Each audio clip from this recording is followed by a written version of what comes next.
Have you ever wondered why the deepest and most perceptive people you know seem to carry an invisible weight on their shoulders? Why those who see beyond appearances often distance themselves from crowds and seek refuge in solitude? There exists a disturbing pattern that runs through human history and which we rarely discuss openly. The wisest individuals of our species tend to also be the most traumatized, and this painfully acquired wisdom pushes them to the margins of society as voluntary exiles from normalcy. If you have ever felt this profound disconnection from the world around you, if you have experienced the sensation of seeing through the illusions that keep others comfortably asleep, then you intuitively understand the cruel price we pay for expanded perception of reality. This is not a casual or melancholic observation about introverted personalities. It is a systematic phenomenon that has shaped entire civilizations and continues to define who we are as a species.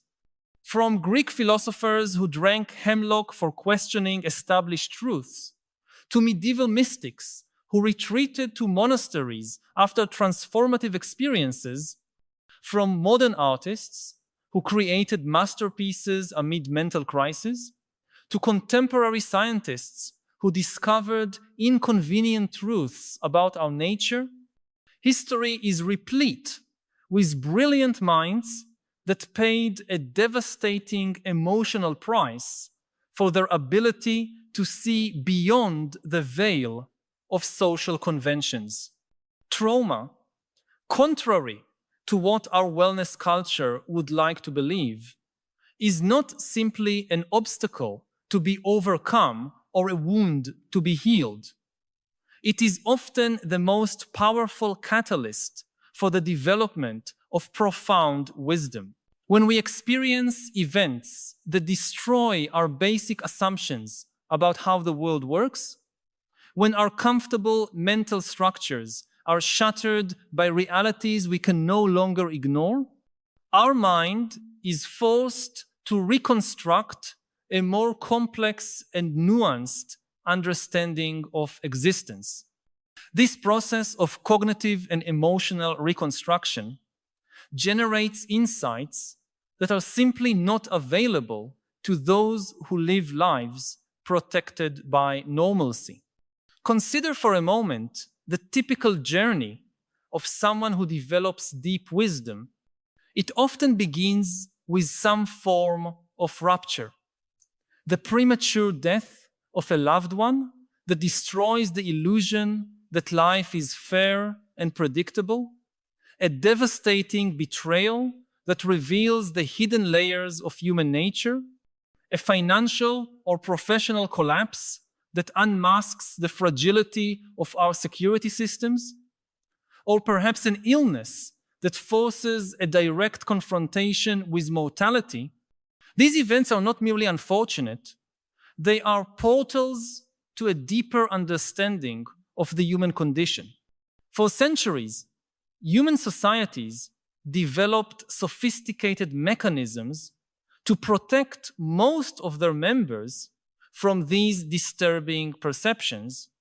We created rituals, traditions, belief systems, and social structures that function as psychological buffers, allowing people to live without constantly confronting the harshest truths about existence. These protections are not system flaws. They are essential features that enable the functioning of civilization.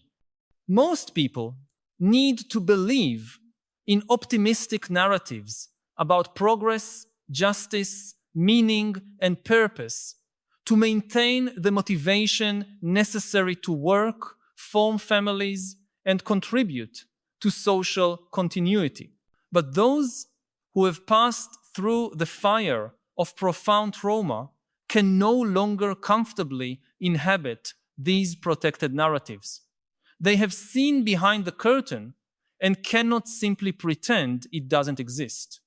This expanded perception becomes a constant source of alienation.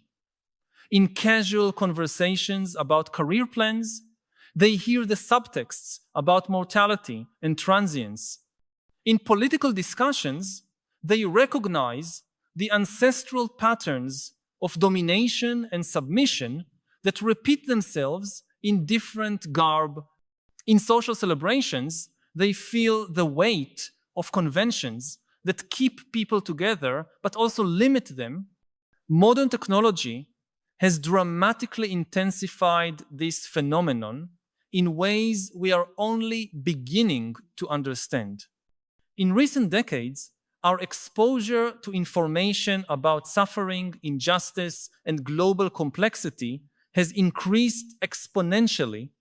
Through the screens we carry in our pockets, we are daily bombarded with images and accounts of tragedies, corruption, violence, and despair that previously remained hidden from most people. This constant exposure to the dark side of human experience is creating an entire generation of individuals prematurely exposed to collective traumas. Simultaneously, social media and digital culture have created new mechanisms of ostracism for those who express uncomfortable perceptions. Engagement algorithms favor content that confirms existing biases and generates simple emotional reactions, marginalizing voices that offer complex analyses or question popular narratives. The result is an environment where genuine wisdom is systematically silenced in favor of opinions that are easier to process and share. Paradoxically, our era of digital connectivity has also deepened the isolation of those with acute perceptions. While it is easier than ever to find information and communities online, it has become more difficult to find authentic relationships with people who understand the complexities of human experience. Digital communication, by its very nature, favors superficial expressions and quick reactions over the deep contemplation and nuanced dialogue that nurture wisdom. I want to pause for a moment to ask, do you also feel this profound disconnection in your daily life? This sensation that despite being more connected than ever through technology, something essential has been lost along the way? I know it can be difficult to put into words. Many of us carry this weight in silence, believing we are the only ones to feel this particular emptiness. But you are not alone in this. If this feeling resonates with you, share your experience in the comments. It can be as simple as writing, "I feel this disconnection when," and completing it with your personal experience. Your comment might be exactly what someone else needs to read today to feel they are not alone in their struggle. The relationship between trauma and wisdom is not simply a statistical correlation. It is a fundamental psychological process that shapes how we understand reality.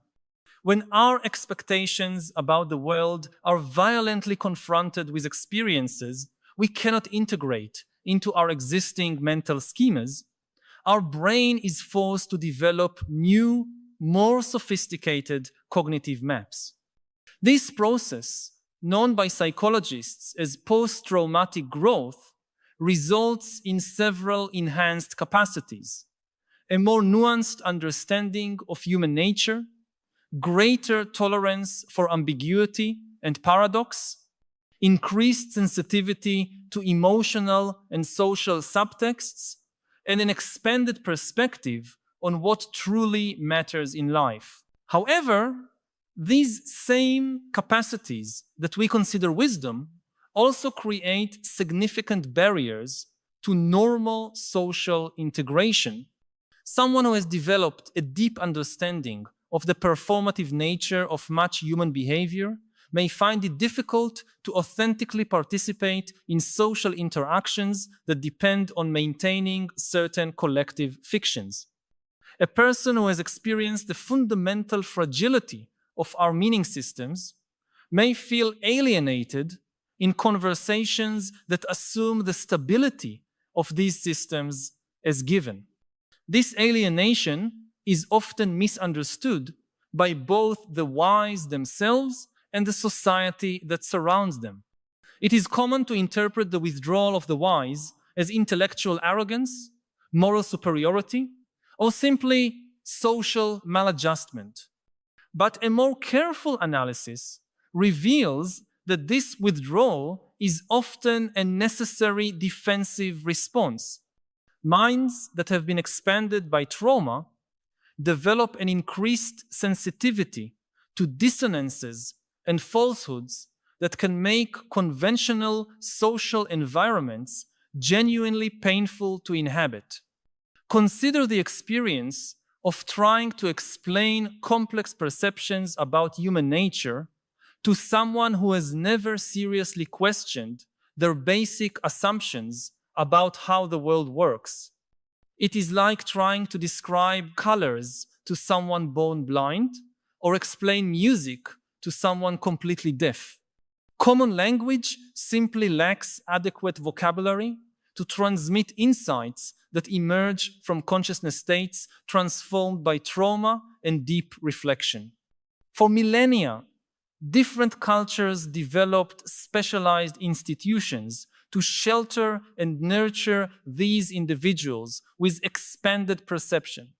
Monasteries, philosophical academies, esoteric circles, spiritual retreats, and artistic communities served as sanctuaries where those who saw beyond normal conventions could find companionship and purpose. These institutions implicitly recognized that profound wisdom requires specialized protection and cultivation, and that not everyone is equipped or destined to develop these capacities.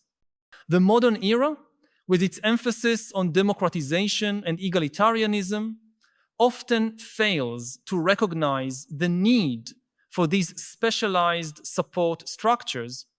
Our contemporary culture tends to pathologize both trauma and unconventional responses to it, preferring medication and normalized therapy to genuine processes of transformation and growth.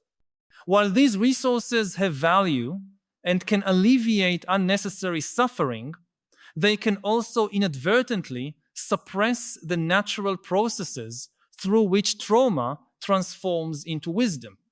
The result is a society that produces increasingly more individuals with expanded perception capacities, but offers fewer and fewer resources to help them integrate these capacities constructively. Many end up navigating complex psychological territories alone without adequate cultural maps or support communities. Some find refuge in online subcultures, others retreat to lives of solitary contemplation, and still others channel their perceptions into art, writing, or academic work that often remains misunderstood by the broader audience. This dynamic creates a central paradox in our modern societies. On one hand, our era of global complexity and accelerated change generates an urgent need for profound wisdom and systemic perception. On the other hand, the same processes that produce this wisdom also tend to isolate those who possess it from positions of influence and decision-making where it would be most needed. The wise retreat to the margins, while important decisions are made by those who maintain more conventional and limited perspectives. It is important to note that not all trauma produces wisdom, nor does all wisdom emerge from trauma. There are many individuals who have experienced significant suffering and become more bitter, closed, or destroyed by their experiences. Similarly, there are people who have developed profound insights through contemplation, study, or positive experiences of consciousness expansion. What distinguishes transformative trauma from destructive trauma seems related to a combination of factors: social support during the integration process, psychological and spiritual resources to process the experience, a conceptual framework to understand what is happening, and often a sense of purpose or meaning that emerges from suffering. The question we must confront as a society is whether we can develop more intelligent ways to cultivate wisdom without requiring the full price of devastating trauma, and whether we can create social structures that honor and integrate the wisdom of those transformed by suffering instead of marginalizing them. This is not simply a matter of individual compassion. It is a pragmatic necessity for the survival of civilizations facing challenges of unprecedented complexity. Our historical tendency has been to treat wisdom as a cultural luxury, something nice to have but not essential for basic social functioning. However, the challenges we face in the 21st century, from climate change to artificial intelligence, from global inequality to existential threats, require exactly the kind of systemic perception and deep understanding of human nature that emerges from transformative experiences of trauma and contemplation. Perhaps it is time to recognize that those who carry wisdom born from suffering are not social aberrations to be corrected or cured, but precious resources to be protected and consulted. Their uncomfortable perceptions about the limitations of our current systems, their sharpened sensitivities to the contradictions and falsehoods that permeate our culture, and their ability to see beyond conventional narratives may be exactly what we need to navigate an increasingly complex and uncertain future. This does not mean romanticizing trauma or suggesting we should seek suffering as a path to wisdom. Instead, it means recognizing that when trauma occurs, as it inevitably does in human experience, we can create conditions that facilitate its transformation into wisdom, rather than allowing it to calcify into bitterness or dissolve into pathology. This requires a fundamental shift in how we think about mental health, personal development, and the role of wisdom in society. A more mature approach to cultivating collective wisdom would recognize that different individuals have different capacities and inclinations for deep perception. Instead of applying a single model of psychological normalcy to everyone, we could develop multiple development paths that honor different types of intelligence and sensitivity. Some individuals are naturally suited for lives of contemplation and insight, others for action and implementation, still others for mediation between these different modes of being. Technology, which has often been a catalyst for alienation among the wise, also offers unprecedented possibilities for connection and collaboration between kindred minds scattered around the world.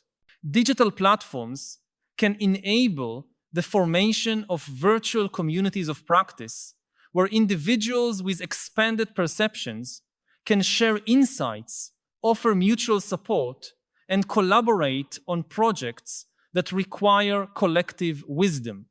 These communities can serve as modern versions of ancient monasteries and academies, offering intellectual and spiritual refuge for those who see beyond conventions. At the same time, we need to develop new languages and conceptual frameworks that allow more effective communication between different levels of perception and understanding. Much of the alienation experienced by the wise arises from the absence of shared vocabulary to discuss insights that emerge from consciousness states transformed by trauma.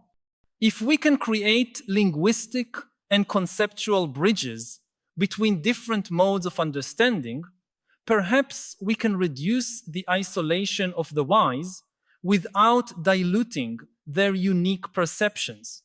Formal education also needs to evolve to recognize and cultivate different types of wisdom. Our current educational systems are optimized to produce individuals who can function effectively within existing social and economic structures, but offer little space for those whose perceptions transcend or question these structures. We need educational modalities that honor both the social need for technical competence and the deeper human need for meaning, purpose, and understanding of our existential condition. Fundamentally, what is at stake is our capacity as a species to integrate genuine wisdom into our collective decision-making structures. History is replete with examples of civilizations that collapsed because they failed to listen to the warning voices of those who saw beyond the comfortable narratives of the moment. Our era of global connectivity and technological power amplifies both the opportunities and risks of this ancient dynamic. If these reflections have touched on something you have been feeling, but perhaps have not found words to express, know that you are not alone.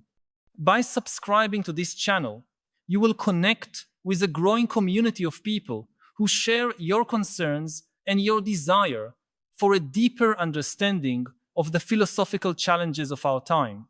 Each week, we meet here to explore together the great questions that define our era and to seek not only understanding, but also wiser ways of living amid the transformations we are witnessing.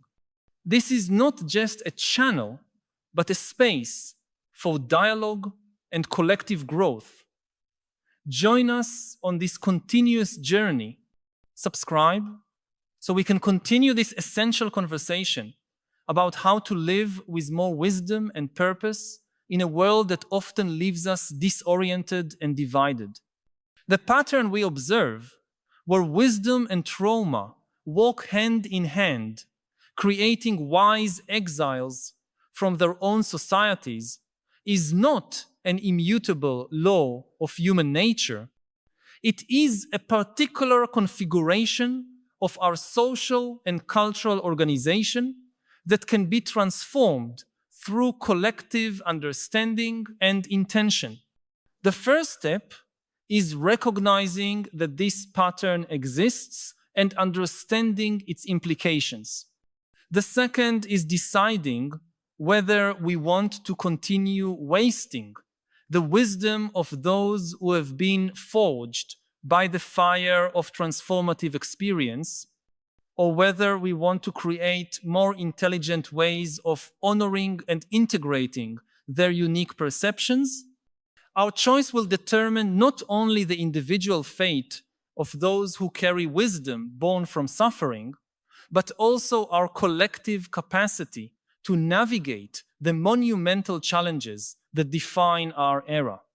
In a world of growing complexity, we simply cannot afford to marginalize those whose perception has been expanded by the deepest experiences that human life offers. The wisdom of exiles may be exactly the map we need to find our way through the unexplored territory of the future. It's just our fortune and misfortune as a species that we think in stories. So if you want to make a point, you have to take the messiness of reality and cast it as a story, otherwise people don't understand. And we have now all these discussions about, for example, climate change. How to make the general public understand what is happening, what is the enormity of the crisis we are facing, what is the evidence supporting it, what should we do? The problem is scientists, including climate scientists, they think in facts, in numbers, in statistics, in equations, in graphs, all the things that make most people fall asleep or just not get it. If you really want to make the public understand climate change, you need a story.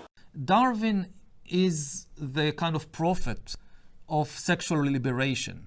If I think about the liberation of gay people, of LGBTQ people, then if you dig underneath, you eventually find Darwin. For centuries upon centuries, gay people were persecuted and oppressed because of this mythological idea about sex, that sex was created by God for the purpose of procreation. And if you use sex for anything else, you're sinning against the purpose of the thing, so you must be punished. And then Darwin came, and Darwin said, in biology, there are no purposes. Nothing has any purpose in biology. In biology, there are only causes. How do you see the future for humans? That's a big question. We don't know. Nobody has any idea how the world would look like in 50 years or even 20 years, because it depends on our decision. One of the biggest dangers is that our own creations will get out of our control and will enslave or annihilate us. The very term AI, people think of it as an acronym for artificial intelligence.